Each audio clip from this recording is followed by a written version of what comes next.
Today's healthy cooking recipe is a sweet treat that can be enjoyed all year long. It's my wife's pumpkin bread. It's warm and doughy on the inside. You are going to love it, Shirley. Well, even if it's not warm, I bet it'll be good because I love pumpkin bread. It's one of my favorites. It's best warm, though. I know. But you can eat it either way. You know, one of the things we do on this cooking segment is we bring people a lot of times food that shocks them a little bit. That we're using, you know, the term. We even did pumpkin cookies. Bread. We even did cookies on this show. You know, we've talked about hamburgers and hot dogs.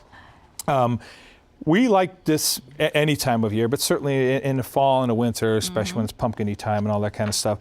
But what we try and do when we tell people how to make something is we try and go through a few of the ingredients and tell you why this is a healthy pumpkin bread. Right. Because what we don't want people is going running to the store and buying pumpkin bread off the shelf when it probably has a ton of chemicals in it. Right. So here's how you make some healthy pumpkin bread, okay?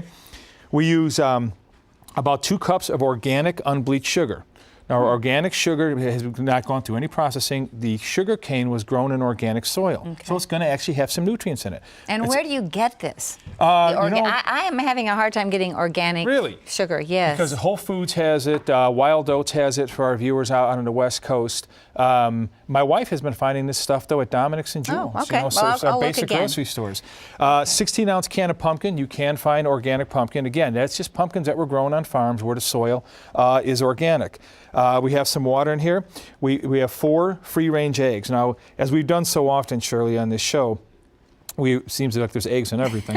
Yeah, there's eggs in everything. And when I have seen people at my son's football practice and basketball practice coming up to me from across the fields going, I'm buying free-range eggs now. And you know what, Joe? They taste even better than the white ones. So we're doing some good. We're doing some good. We're providing some ministry here. So here's the difference of the brown and loaded with omega-3s. The protein's intact. The nutrients are intact. This is intact. This is processed coming from a chicken that's pretty just darn sick, okay? Yes, exactly. 2 cups of flour. We use unbleached, unbromated flour. Very easy to find.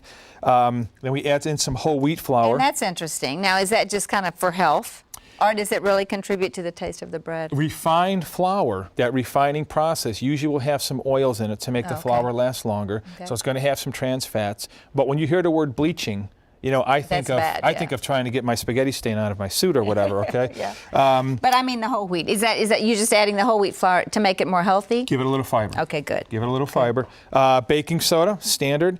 Sea salt. Let's talk about salt. Here's sea salt. Somebody asked me before the show, we were putting the ingredients. So why is sea salt better? Sea salt is literally taken from the sea, and it's an evaporated from for instance, if it's like a rock crystal, the salt is evaporated from that natural mineral.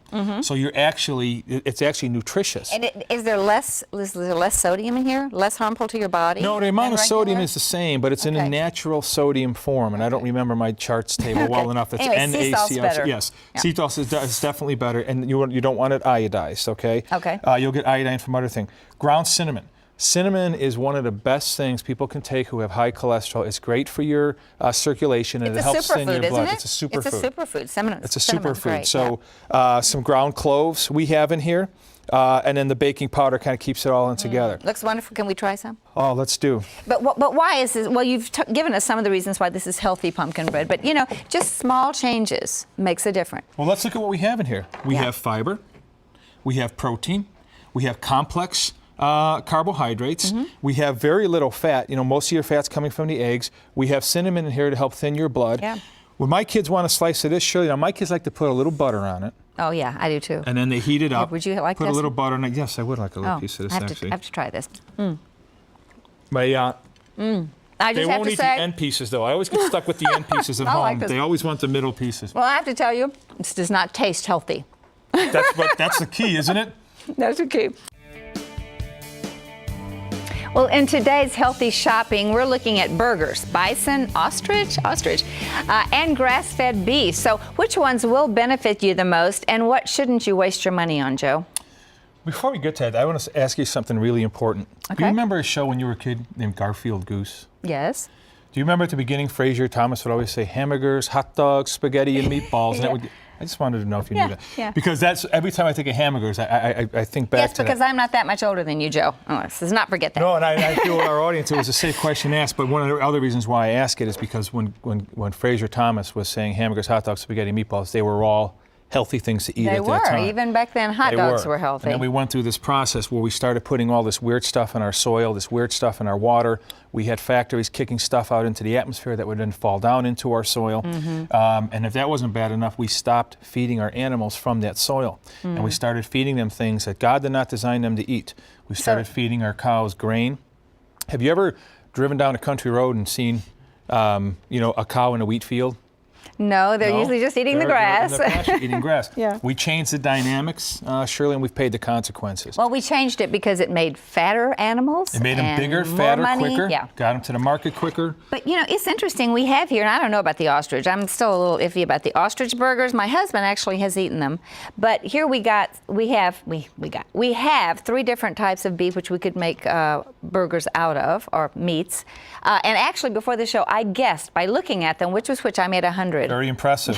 Why don't you take us through that? Okay. This one is which one? And I'll explain why. Okay. You can see. This is just the normal ground beef that Right. you would find in the store, and you can see it has an awful lot of fat in Well, it. yeah, see that white, Shirley? That's marbling. And let me tell you something. In your commercial ground beef, that white might not just be fat. I'm not going to get into details. Okay, let's not but talk about it. no, Okay. Not pretty. Not pretty. Okay, and this one is amazing, really. This is grass-fed beef. Grass-fed beef. Which That is cow was very never given lean. any steroids, hormones, antibiotics. It was raised on the pasture and not brought in till slaughter, so it had plenty of sunshine and daylight, right? Look at that meat.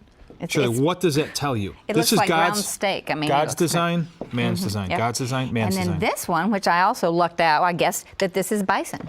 This and is again, bison. very lean. Very lean. You don't see any of that white marbling. Most people don't know this about bison, but bison has less fat and less cholesterol than skinless chicken breast. Amazing. Skinless chicken breast. And it tastes better.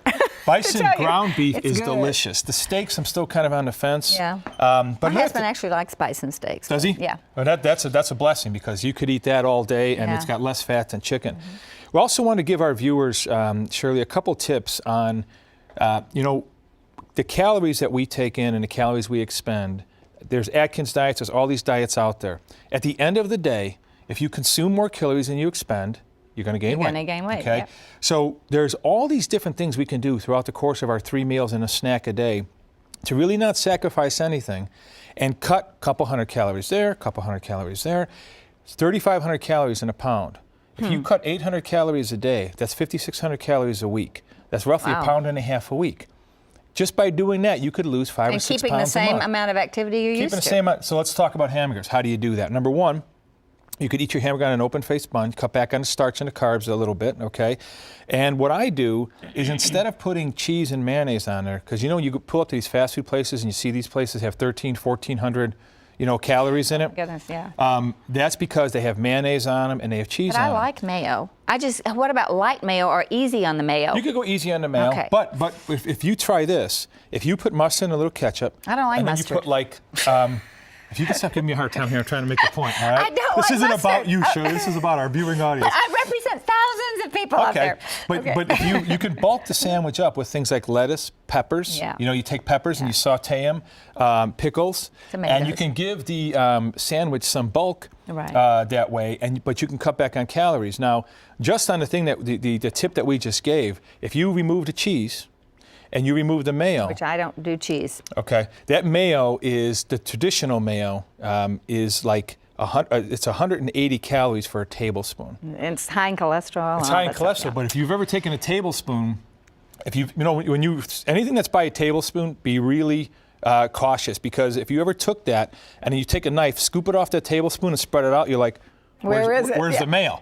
People put But 2 or 3 tablespoons. That's plenty for me. Right, but you're a moderation kind of person. I mean, Yeah. you look how wonderful you look. So, but just those 2 tips that we just gave you right there, the cheese and the mayo, is going to reduce about 300 calories. Well, as far as shopping, let's get back to our beef shopping because it's getting easier and easier to find grass-fed beef and bison. Now, how much more expensive are these 2 good ones than this bad one? The grass-fed beef is kind of pricey. The grass-fed Okay. beef. The bison is not. The bison is maybe. It's not bad at all. No, it's maybe 75 cents or $1 a pound more. Grass-fed beef is a little harder to find. Go online and find it. But Well, there's grassfedbeef.com, you know, and there's Tallgrass.com, a very good friend of ours, Bill Curtis, very well known here in Chicago, owns the ranch. newscaster, Yeah. former newscaster. And Shirley, when you eat this kind and this kind of beef, You'll never want to go back to that. and you don't have to worry about eating beef.